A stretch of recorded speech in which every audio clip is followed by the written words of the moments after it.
spot. Drop it like it's hot. Drop it like it's hot. So hot and Me and this hot. You can catch me at the hot spot. it's the BR18. All right, y'all. It is 29 before the top of the hour. Time for the hot spot. Maria, what's up? Yes, good morning, Ricky. Maria Moore sitting in for the Brad, and here's what's hot. If you missed it earlier, sad news to report this morning. Kevin Samuels, very popular YouTuber and self-proclaimed relationship expert, has passed away at the early age of 56 years old. Now, although an official statement from Samuels' family hasn't been released, some of his close friends confirmed that he has indeed passed away. And, you know, we were talking about this earlier, whether you agree with his views or not, you never wish death on anyone. So definitely continued prayers going out to his family. In other news, Garcelle Beauvais is opening up about her unpleasant experience, Gary, with auditioning for The View. According to Page 6, while she was guest hosting on the show, she recalls being shocked by Whoopi writing, "I was appalled to see how testy Whoopi was with the show's producers. I was embarrassed and disappointed." And she said it was cringeworthy, to say the least. Would you expect something like that from Whoopi?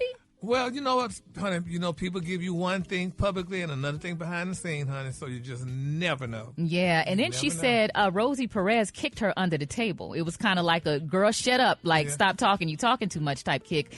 And she said, she was expecting this nice, welcoming type energy, and she just basically didn't get it. Maria? Garcelle Beauvais. So, fancy from the Okay, Jamie Foxx show. Yeah.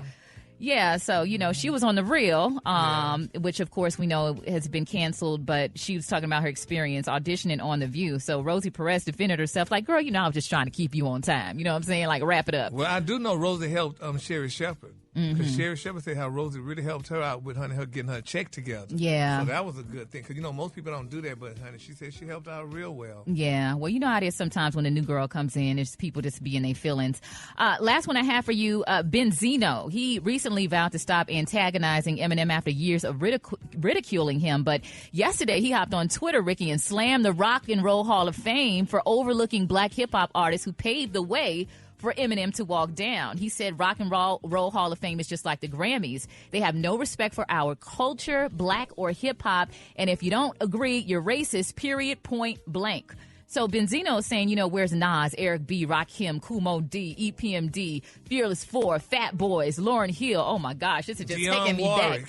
Dionne Warwick. She don't have no hip-hop album, though, but we want her to get her props, too, as well. So Eminem landed in the Rock and Roll Hall of Fame in the first year of eligibility. Artists become eligible for induction 25 years after the release of their first recording. The foundation's nominating committee is made up of rock historians.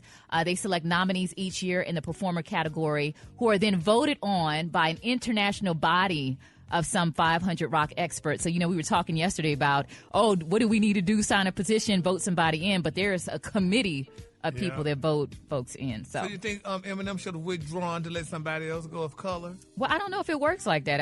It's up to this committee to decide. But I think Benzino does have a point. You think about those iconic hip-hop artists and groups that probably should be there in his place. So we'll have to see what happens with that. Wrapping up the hot spot on that note. Coming up, we have the Praise Mix Down with Dwight Stone. Stay close. It's the Rickey Smiley Morning Show.